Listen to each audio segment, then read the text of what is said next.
এই সংকটে আরও অনেক বেশি জড়িয়ে যাচ্ছে। তাহলে পরিস্থিতি কি হবে? এক পর্যায়ে ভারত কি এই যুদ্ধে জড়িয়ে যাবে?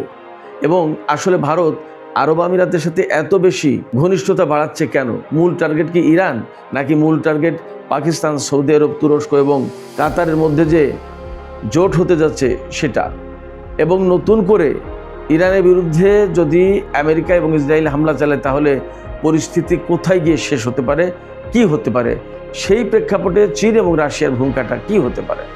সুপ্রিয় দর্শক, এই সমস্ত বিষয় নিয়েই আলোচনা করব। তবে এখানে আরেকটু জানিয়ে রাখি, ইসরায়েল এবং লেবাননের ভেতরে যুদ্ধবিরতি চলছে, কিন্তু প্রতিদিন সেখানে সংঘর্ষ হচ্ছে এবং প্রচুর সংখ্যক লোক মারা যাচ্ছে। আজকের খবর হচ্ছে হিজবুল্লাহর হামলায় ইসরায়েলের একজন সেনা কমান্ডার নিহত হয়েছে। এই বিষয়েও কিছু আলাপ করব। তো আশা করি বিস্তারিত আলোচনা আপনাদের সবাইকে সঙ্গে পাবো। আর ভিডিও ভালো লাগলে লাইক, কমেন্ট, শেয়ার করবেন এবং চ্যানেলটি সাবস্ক্রাইব করে সাথেই থাকবেন। দর্শক, চলুন মূল আলোচনা শুরু করি। মূল আলোচনা আমি প্রথমে ভারত এবং সংযুক্ত আরব আমিরাতের মধ্যে যে প্রতিরক্ষা চুক্তি হয়েছে এই চুক্তিটা নিয়ে কথা বলতে চাই। সোমালিল্যান্ডকে কেন্দ্র করে সংযুক্ত আরব আমিরাত, ইসরায়েল, ভারত এবং আমেরিকার একটা জোটবদ্ধ হওয়ার বিষয়ে কথা বলেছিলাম গতকালকের ভিডিওতে, গতকালের দুপুরের ভিডিওতে। এবং সেখানে বলেছিলাম যে ভারত কিন্তু আসলে এদের সাথে প্রচণ্ডভাবে জড়িয়ে যাচ্ছে। আজকেই আল জাজিরা থেকে শুরু করে বিভিন্ন মিডিয়াতে খবর আছে যে ভারত সংযুক্ত আরব আমিরাতের সাথে প্রতিরক্ষা চুক্তি করেছে। প্রতিরক্ষা চুক্তি করার মানে হচ্ছে দুই দেশের ভেতরে সামরিক লেনদেন থেকে শুরু করে টেকনোলজি, তেল খাত, জাহাজ পরিচালনা, বন্দর ব্যবস্থাপনা, বহু ব্যাপারে অনেক বেশি সহযোগিতা বাড়বে, ঘনিষ্ঠ হবে সম্পর্ক। এবং প্রতিরক্ষা চুক্তি মানেই হচ্ছে ভারত থেকে সংযুক্ত আরব আমিরাত বিভিন্ন রকমের সামরিক ও প্রতিরক্ষা সরঞ্জাম নিতে পারবে। এবং ভারতের সাথে ইসরায়েলের প্রতিরক্ষা চুক্তি আছে, তারাও তাই ইসরায়েল এবং ভারত যৌথভাবে বিভিন্ন ধরনের অস্ত্র, বিভিন্ন ধরনের ডিভাইস তৈরি করে। ইসরায়েল থেকে আনতে গেলে যদি একটু ঝামেলা হয়, সেক্ষেত্রে ভারত হচ্ছে একদম কাছে, সহজ, সমুদ্রের এপার ওপার, অর্থাৎ ভারত মহাসাগরের এপার ওপার বলা যায়।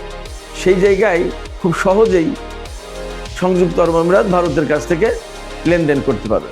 আবার একটা বিষয় খেয়াল করুন, ভারতের সাথে পাকিস্তানের এত বেশি শত্রুতা, অন্যদিকে পাকিস্তানের সাথেও কিন্তু সংযুক্ত আরব আমিরাতের ইদানিংকালে বেশ একটা শত্রুতা হয়েছে। এই যুদ্ধের ভেতরে কয়েক হাজার কর্মীকে, পাকিস্তানি জনশক্তিকে পাঠিয়ে দিয়েছে সংযুক্ত আরব আমিরাত। এবং অভিযোগ আছে তার ভিতরে বেশিরভাগই শিয়া। এবং যাদেরকে পাঠানো হচ্ছে, এরকম কথা শোনা গেছে যে আব্বাস, হাসান, হোসেন, আলী, এরকম নাম যাদের হয়েছে মোটামুটিভাবে তাদের সবাইকে গড়পড়তা পাঠিয়ে দিয়েছে।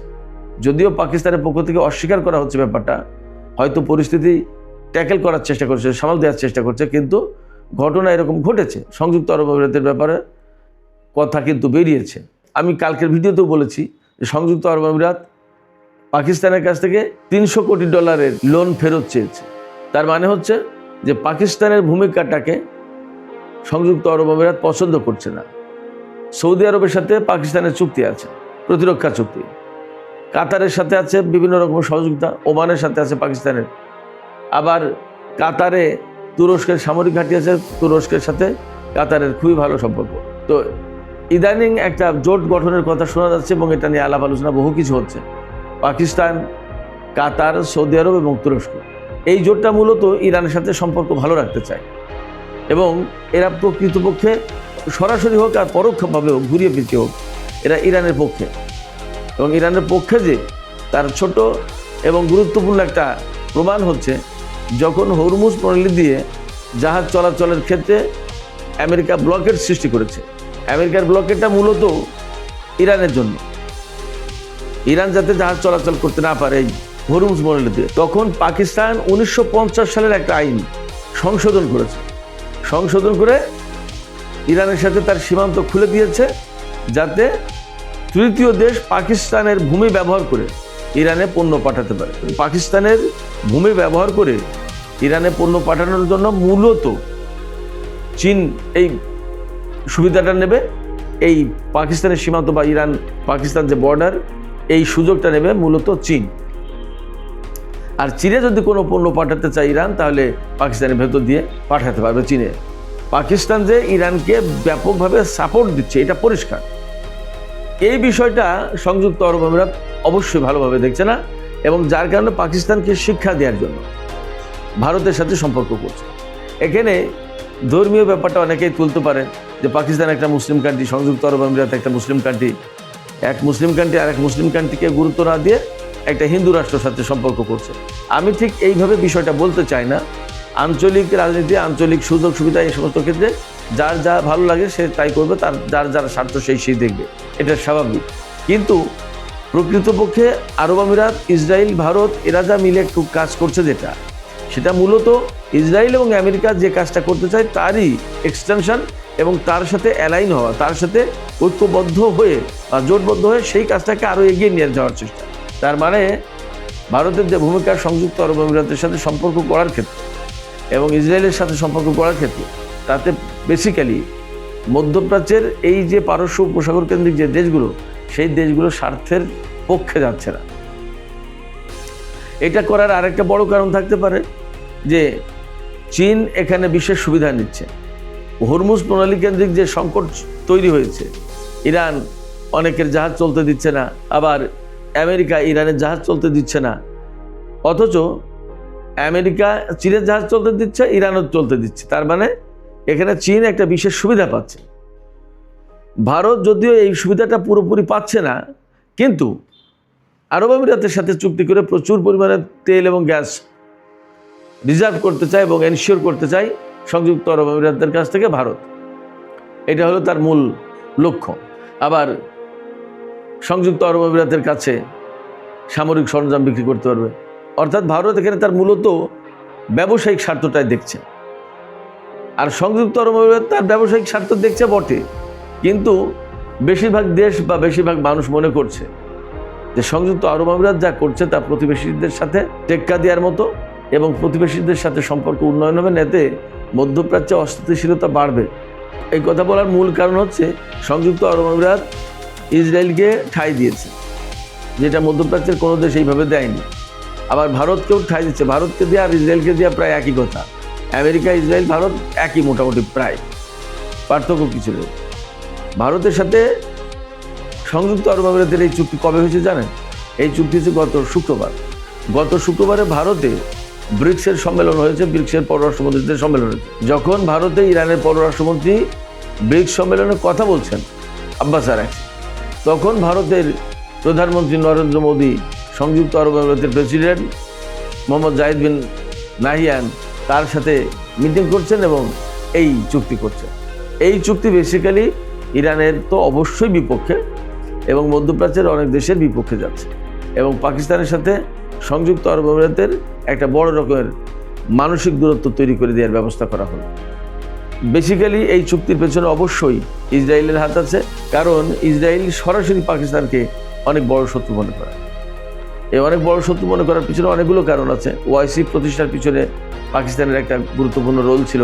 ওআইসিতে পাকিস্তান খুবই গুরুত্বপূর্ণ একটা সদস্য। আরব দেশগুলোর বিভিন্ন নিরাপত্তা সহযোগিতা দিয়ে থাকে পাকিস্তান। পাশাপাশি আরব ইসরায়েল যে যুদ্ধ হয়েছে তাতে পাকিস্তানের বিমান বাহিনীর পাইলটরা ইসরায়েলের বেশ ক্ষয়ক্ষতি করেছিল।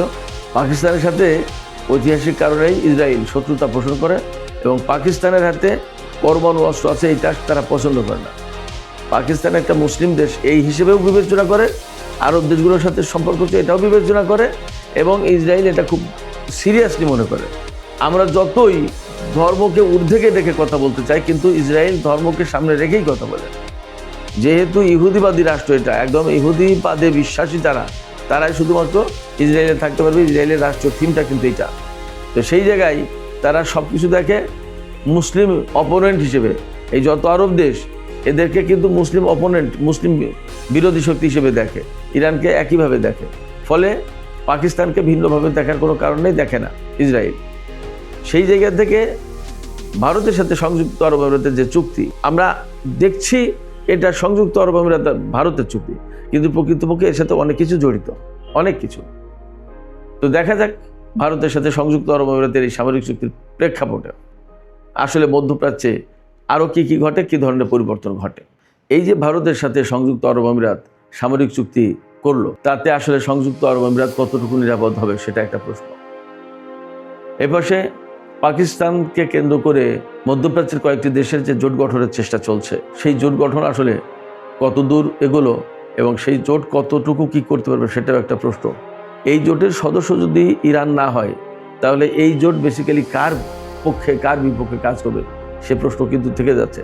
তবে এটা ঠিক, যেহেতু সংযুক্ত আরব আমিরাত, ভারত, ইসরায়েল একটা জোট হচ্ছে, সেক্ষেত্রে পাকিস্তান, তুরস্ক, কাতার, সৌদি আরব একটা জোট হলে সেই জোট আলটিমেটলি ইরানের স্বার্থ রক্ষা করবে, এটা মোটামুটি বোঝা যায়। এদিকে আরেকটা খবর ছিল, নিউ ইয়র্ক টাইমস খবর দিচ্ছে যে আগামী সপ্তাহে ইসরায়েল এবং আমেরিকা ইরানের উপর হামলার পরিকল্পনা করেছে। এবং গতকাল থেকে খবর পাওয়া যাচ্ছে বিভিন্নভাবে যে আমেরিকা থেকে বড় বড় পরিবহন বিমান, সামরিক পরিবহন বিমান, তারপরে বোমারু বিমান, এগুলো আমেরিকা থেকে মিডল ইস্টের উদ্দেশ্যে রওনা দিয়েছে। তাতে ধারণাই করা যাচ্ছে যে নতুন করে হয়তো যুদ্ধ শুরু হতে যাচ্ছে। ইরানের পাশে পরিষ্কার করে বলে রেখেছে যে সামরিক উপায়ে চলমান সংকটের সমাধান করা যাবে না, তার মানে রাজনৈতিক এবং কূটনৈতিকভাবে এই সংকট সমাধান করতে হবে। কিন্তু ইরানের পররাষ্ট্রমন্ত্রী সাইদ আব্বাস আরাকচি তিনি পরিষ্কার করে বলেছেন যে ইরান কূটনৈতিক উপায়ে সমস্যা সমাধান, দ্যাট ইজ আলাপ আলোচনার জন্য প্রস্তুত, আবার যুদ্ধের জন্য প্রস্তুত। আমেরিকা যেটা করতে চায় সেটার জন্য ইরান প্রস্তুত।